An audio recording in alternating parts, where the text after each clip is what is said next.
It's been hard to get the American public, the world population, the medical community, most public health officials to really understand and really accept the premise of nicotine addiction. One of the reasons it's been hard is historically cigarettes were not referred to as an addiction. In fact, it was made extremely clear by some of the early professionals in public health who were working on tobacco issues that cigarette smoking clearly was not an addiction. This is a copy of the first Surgeon General report on smoking. And it was in 1964 it was released. Now, one thing I want to point out, the committee, the doctors on the committee, Luther Terry, who was the head of he was the Surgeon General at the time, all these people were not like anti-smoking fanatics. And people would hear the Surgeon General, when it finally happened, said that smoking does this and smoking does that. They shouldn't get the idea that this was just some sort of ivory tower committee of people who were anti-smoking people who were just trying to change the world. Most of the people on the committee were cigarette smokers. And it's funny, if you ever see the videos, and every now and then around in January they often show video footage of the committee sitting around the table looking over the documents of all the problems caused by smoking. And if you look at those videos, most of these guys were smoking. And again, it's not amazing when you consider over half the men in our country were smokers at that point in time in the United States. There was a significant number of physicians who were cigarette smokers. The dangers of smoking were not known, they were not clearly understood. Well, they started to get inclinations that there was trouble, and they, in 1960, I think the forward in the book said in 1959 they started compiling the data. In 1964, January, it was released. It was a historic book. And what it did is it linked smoking to lung cancer. It was a pretty clear link that it made there. It talked about there might have been an association with heart disease. It said that people who smoked had higher heart disease, but it didn't say it was a causal effect. They couldn't tell. They didn't really understand the mechanisms involved. So they knew that the numbers of smokers having heart problems was higher than it should have been, but they didn't really know what the mechanism involved was. The part I'm going to focus, though, in this segment here is what it said about the addiction to smoking. And I kind of skimmed it. I haven't looked at this book for quite a number of years. It's been sitting in my basement collecting dust. I remember looking for this at one point to see how many times the word addiction was used in this book. I think it was used once. Habit is throughout the book. In the summaries, in the conclusions, in the discussion, habit is repeated over and over and over again. Anytime it talked about why people were smoking, it referred to the habit. I'm going to read what it says about addiction. And it's just one paragraph. It's on page 34 of the book. If anyone wants to go through the trouble, I'm having trouble finding the camera here, but I'm going to read what it says, and it's a characterization of the tobacco habit. The habitual use of tobacco is related primarily to psychological and social drives, reinforced and perpetuated by the pharmacological actions of nicotine on the central nervous system. Nicotine-free tobacco or other plant materials do not satisfy the needs of those who acquire the tobacco habit. The tobacco habit should be characterized as an habituation rather than an addiction. That is the one time I think the word addiction is used in this book. Discontinuation of smoking, although possessing the difficulties attendant upon extinction of any conditioned reflex, is accomplished best by reinforcing factors which interrupt the psychogenic drives. Nicotine substitutes or supplementary medications have not been proven to be of major benefit in breaking the habit. This report basically set the tone for decades. The tobacco industry referred to it all the time. It was like years after this report was released. Anytime people wanted to explore the concept of this being a drug addiction, the tobacco industry just kept on saying, no, look at the Surgeon General report. It clearly says it's not an addiction. Even as latter reports started to discuss the implication, they still kept referring back to this one. And that went on for a very long time. It went on until this report. This report was in 1988.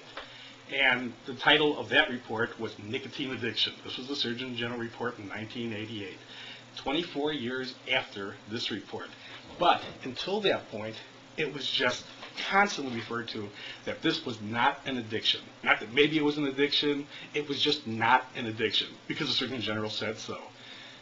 I did my first clinic in 1976, and I don't know if I said it in my first clinic that it was an addiction. I know I said it in my second clinic, which was a few months later in 1976. It was so obvious from dealing with my first group of people what I was dealing with here, how these people who had short-term pass quits had relapsed instantly, and just other little things that they were saying that was so clear in the first group what had occurred with that group. These people were drug addicts. I was working as a volunteer basis with the American Cancer Society at the time, and it wasn't until about a year later that they hired me to do programs. And as I was doing these original programs as a staff member, I used to have to use their booklets. I used to have to use their material. And I would sit there, basically with my group. I'd have to pass out the material, but I would go through sections with them to tell them, totally disregard this, because they kept on talking about the habit. They kept on talking about cutting down. They kept on talking about, which is still my biggest peeve when it comes down to it, don't let a slip put you back to smoking. I mean, this is just common throughout all the literature it seems out there. They'll say, oh, a slip is really bad. You know, yeah, be real careful, don't do it. But if you slip, don't let that put you back to smoking. You know, if you take a puff, no big deal. That's really how an addict will read that comment. Again, it makes as much sense as telling an alcoholic, oh, listen, I know you've been off for 20 years, that's great, but listen, if you drink, next week or so, if you take a sip, at some occasion, don't let that worry you. Don't go back to using. Yeah, it was a bad thing to do, but whatever you do, don't go back. It's like telling a heroin addict, listen, if you shoot up New Year's Eve, we understand. Yeah, people do stuff like that. Listen, if you shoot up New Year's Eve, please don't let that put you back to using.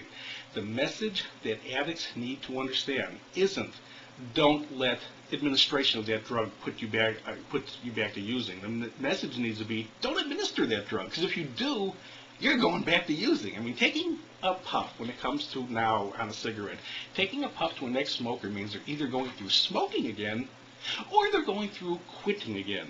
Those are both lousy options. There's a third option that has existed since the beginning of time for smokers. There's a third option, and that option is you don't take a cigarette. That's how you keep a quit going. But because that, again, the early pioneers in this field didn't recognize that, and because for years it was being contested by so many professionals. Again, when I was doing my original talks, I was being blasted. Here I am taking my own organization material and saying, disregard this, which ticked a lot of people off. I mean, usually in the audience. I mean, usually smokers in the group who were trying to almost rationalize why they should still be able to smoke. And how can you attack your own organization? It was easy. My loyalty was never to an organization. It was to the people in that room to save their lives. We were trying to get them off smoking and trying to help them understand what they needed to do. And then in the interim time period, again, public health professionals were fighting me all the time when I would do these talks, and I would say this is an addiction. They were saying, you can't say it's an addiction. The Surgeon General report says it's not an addiction. All those years, I was totally wrong because of what the Surgeon General said. Well, then the Surgeon General changed his mind. It was a different Surgeon General with a lot more information. I'll give him that. It wasn't that it was just a personality issue. He thought when that report was released, it spelled the end of smoking. He thought he was going to tell people what smoking did, how horrible it was. And this is what happened to the committee people. These people quit smoking. They saw the accumulating data, and they realized, again, the extensive damage that this product was doing, and these people started quitting smoking. And because of that, they worked with the assumption that once the public got the information, it would spell the end of smoking. And unfortunately, it didn't go that way. And again, part of the reason, it helped people understand that it was a dangerous product. Not how dangerous, but dangerous. But it didn't help them understand the addictive nature of the product. And without that understanding, it was hard for a lot of people to really know what they needed to do to quit smoking. Again, I was wrong the whole time period. Now, I'm just another voice in a crowd saying it's a nicotine addiction. In a sense, though, we're still dealing with issues here with the entire public health community, so now we're wrong in how to treat the addiction. Why? Well, because the Surgeon General says that nicotine replacement is the way to go. Using pharmaceuticals is the way to go. Again, I have a long-term history of not sticking with what the medical field is saying or the scientific field is saying on smoking. I'm hoping over time that they'll finally come around. not totally counting on it, but I'm hoping at some point they'll come around and realize what's wrong with the state of the art at this point in time and maybe do something about it. But I'm not counting on it. And I don't think any person who's a smoker today should be counting on it. That somehow they're going to now come up with the right recommendations that people need to do to quit smoking. I suspect for a very long time there's going to be the same sort of recommendation. When it comes down to it, if you can get people to understand what they need to do to quit smoking, it's extremely simple. It's stopping smoking. They don't need to buy products. They don't need to spend money on anything. In fact, there's no one who should make any money on people quitting smoking. You just give them a simple piece of information. Quit smoking. If you can get them to go to a pharmaceutical device that'll do whatever it does, well, someone's going to make a fortune on that. Our industry's going to make a fortune out of that. But there is no money to be made by helping people understand what they really need to do to quit smoking. Again, the message is too simple. It's don't take a cigarette. Whether the scientific, medical community, public health community ever comes around to getting this message out, I don't know. I do know that everybody who listens to the message thinks that this is an addiction. And the way you treat this addiction is you stop delivering the drug. Everyone who listens to that, if they believed it, they had the tool in place they needed to quit. And for everyone now, today, as well as all those people in the past who have quit already, and now want to know what they need to do to be able to stay off of smoking. Again, don't sit and wait for the scientific community to come around and now tell you what that process needs to be. Millions of people have died waiting for this message to come out, and it's not coming. It's not here, and I don't see it anywhere close to being here. But the message that every ex-smoker needs to know today in order to sustain this quit is to keep it going. Is as simple as just knowing, again, to never take another puff.